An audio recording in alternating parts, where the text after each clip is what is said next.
Tak henti-hentinya, anggota militer Vladimir Putin berikan kerugian besar kepada pihak militer Ukraina. Terbukti dalam sebuah rekaman yang ramai beredar di aplikasi perpesanan Telegram pada Sabtu 27 April 2024. Dalam rekaman menampilkan Angkatan Udara Moskow berhasil mengidentifikasi posisi pasukan Ukraina di wilayah Belogorsk.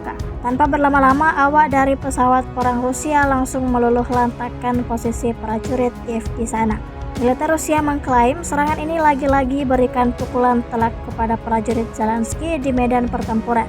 Sejak video ini beredar, beragam komentar dituliskan warganet.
Download Tribun X sekarang, menghadirkan lokal menjadi Indonesia.